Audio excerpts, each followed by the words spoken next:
Nifty bank Nifty अगर Monday का market हम लोग देखते तो as per price action option chain के हिसाब से क्या क्या पॉसिबिलिटीज बनेगा तो हम लोग यहाँ पर डिस्कस करेंगे। हमें क्या करना है, अभी हमें जो भी लेवल्स यहाँ पर निकल के आ रहा है उसके हिसाब से हमारा पोजीशन हमें बनाना है। चलिए हम लोग देखते हैं स्क्रीन पे जाके कब हमें पी में पोजीशन कंसीडर करना चाहिए और कब कॉल में पोजीशन कंसीडर करना चाहिए। मंडे के लिए निफ्टी देखते तो निफ्टी में क्या क्या पॉसिबिलिटीज एक्जैक्टली बनेगा। निफ्टी अगर हम लोग अभी देखते हैं तो देखिए नैस्डैक डाउ जोन्स अगर आप देखते हैं अभी तो वहाँ पर एक अच्छा बुलिश मोमेंटम आपको दिख रहा है। एटलीस्ट नैस्डैक अगर देखते हैं तो 281 और आपको डाउ पे दिख रहा है 233। तो पॉसिबिलिटीज आर वेरी हाई कि अगर निफ्टी में एटलीस्ट यहाँ पर आपको गैप अप दिखे तो गैप अप अगर दिखता है तो गैप अप के हिसाब से आपको दो चीज़ें यहाँ पर ध्यान पे रखना है। ऊपर अगर हम लोग देखते हो 19,750 आपका अभी स्ट्रॉन्ग रेजिस्टेंस था, लेकिन गैप अप अगर हो जाता है तो उसमें आपको थोड़ा स्विच करना है। जो नेकलाइन है वो है 19,850, तो इसको आपको कंसीडर करना है तब रेजिस्टेंस के हिसाब से। स्ट्रॉन्ग रेजिस्टेंस अगर हम लोग देखते हैं तो अभी इमीडिएट रेजिस्टेंस तो रेजिस्टेंस 1 आपका ये हो गया, और स्ट्रॉन्ग रेजिस्टेंस अगर देखते हैं तो 19,850 तक आपका बनेगा, राइट। तो इस कंडीशन में क्या है कि मार्केट अगर मान लीजिए कि खुलने के बाद ही 700 से ऊपर दिखता है तो यहाँ से ज़्यादा मार्केट एटलीस्ट पहला टारगेट जो आपका बनेगा वो है 750। सी में अगर हम लोग देखते हैं तो अगर इसका भी ब्रेक होता है तो उसके बाद मार्केट एटलीस्ट 820 या फिर 850 तक जा सकता है। तो वहाँ से मार्केट में फिर से एक रिवर्सल का चांसेस बनेगा। अगर मार्केट आपको दिखता है कि 700 से नीचे खुलता है तो 700 से अगर नीचे खुलता है तो इस मामले में क्या होगा, मार्केट दोबारा जो है अभी 19,650 आपका अभी 50 EMA के मार्क है, तो वहाँ पर अगर मार्केट सपोर्ट बनाता है तो फिर से बुलिश के लिए जा सकता है मार्केट। अदरवाइज यहाँ से अगर इस लेवल का फिर से ब्रेक हो जाता है तो मार्केट में आपको क्या क्या चीज़ें ध्यान पे रखना है। नीचे 19,600 आपका तब आ जाएगा पहला टारगेट 1 के हिसाब से आपका कंसिडर होगा। उसके बाद 19,500 जो है वो आपका टारगेट 2 के हिसाब से कंसिडर होगा बेरिश में। इसका कंडीशन क्या है, तो हम पी में कब पोजीशन कंसीडर करेंगे, 19,650 के नीचे मार्केट क्लोजिंग देगा, उसके बाद फॉलोअप पे आपका एंट्री रहेगा, उसके बाद अप टू 19,500 तक हम अप्रोच कर सकते हैं। तो अगर हम बैंक निफ्टी देखते हैं तो बैंक निफ्टी में क्या क्या पॉसिबिलिटीज है। तो बैंक निफ्टी में अगर मान लीजिए थोड़ा बहुत भी यहाँ पर अगर गैप अप करता है तो गैप अप के वजह से क्या क्या हो सकता है।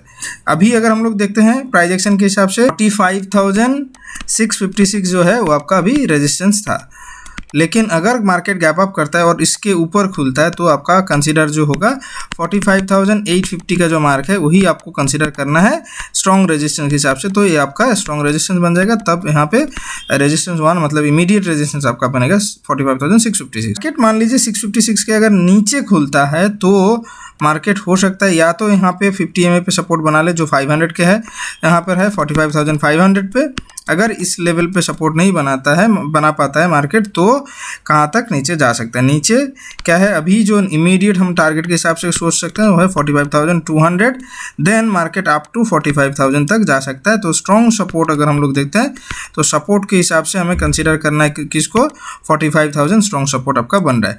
टारगेट 1 के हिसाब से हम कंसीडर कर सकते हैं किसको, 45,500 ये आपका टारगेट 1, टारगेट 2 आपका बन जा रहा है 45,200। तो सी में पोजीशन कब कंसीडर होगा, यहाँ पे 45,656 के ऊपर मार्केट अगर यहाँ पर खुल जाता है तो फॉलोअप पे आपका एंट्री रहेगा और आपका टारगेट क्या बनेगा 45,850।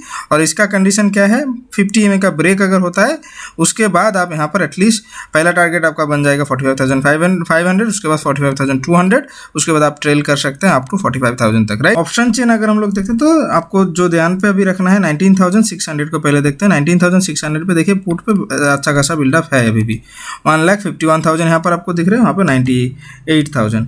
उसके बाद ऊपर क्या है 19,700, लेकिन यहाँ पे आपको ह्यूज बिल्डअप दिख रहा है किसमें 1,59,000। और अगर उसके बाद ऊपर देखते तो सारे में आपको ह्यूज बिल्डअप यहाँ पर दिखने को मिल रहा है, राइट। तो मार्केट का जो है कि मार्केट अगर 600 से ऊपर खुलता है या फिर 650 के ऊपर खुल जाता है तो उस मामले में हम एटलीस्ट 700 तक अप्रोच ऊपर कर सकते हैं, क्योंकि यहाँ से मार्केट को रिजेक्शन मिलने वाला है तगड़ा वाला, नहीं तो 750 से तो मिलेगा ही, राइट। तो मार्केट का अगर अभी रेंज देखते हैं, रेंज अभी है 19,500 और ऊपर है 19,750। मार्केट अगर 650 से ही मार्केट को रिजेक्शन मिल जाता है तो मार्केट फिर से क्या हो जाएगा कि 19,500 तक नीचे जाने का लिए तैयार हो जाएगा, राइट। क्योंकि अभी सपोर्ट के हिसाब से आपको इसको ही कंसीडर करना है। रेजिस्टेंस आपका अभी बन रहा है 19,700। तो अगर हम अभी बैंक निफ्टी देखते हैं तो बैंक निफ्टी में क्या क्या पॉसिबिलिटीज बन रहा है, 55,500 पे क्या बिल्डअप है 2,02,000, यहाँ पे आपका 2,45,000। तो अभी भी यहाँ पे कॉल ज़्यादा है, तो मान लीजिए मार्केट जैसे वहाँ पर हम लोग देख रहे थे प्राइस एक्शन के हिसाब से 656 आपका रेजिस्टेंस बन रहा है, तो 600 के ऊपर अगर खुलता है तो क्या यहाँ पर आपको रिजेक्शन कहाँ पर मिल जाएगा, उसके बाद यहाँ पर ही 45,800 पे ही आपको दिखेगा कि यहाँ से मार्केट को रिजेक्शन मिलेगा, क्योंकि यहाँ पर भी अच्छा खासा बिल्डअप है, मतलब 700 पे भी है, 800 पे भी अच्छा खासा बिल्डअप आपको दिख रहा है। और यहाँ पर अगर हम लोग देखते हैं तो देखिए 45,500, उसके बाद आपको डायरेक्टली दिख रहा है 45,200 पे, इसीलिए हमारा टारगेट के अगर हम लोग हिसाब से देखते हैं तो टारगेट 2 आपका बन रहा था 45,200, तो वहाँ पे एक सपोर्ट है मार्केट में, उसके बाद आपका आएगा 45,000। तो इसमें क्या है, इसमें मार्केट का अगर जो रेंज अगर देखते हैं तो मार्केट अप टू 45,000 इस यहाँ पर आपका बन जाता है स्ट्रॉन्ग सपोर्ट, और अगर ऊपर रेजिस्टेंस देखते तो आपका स्ट्रॉन्ग रेजिस्टेंस 45,800 को ही कंसीडर करना है, और यहाँ पे 45,000। सो यही सारे पॉसिबिलिटीज अभी बन रहा है। So thank you guys, thank you for watching the video, see in the next video.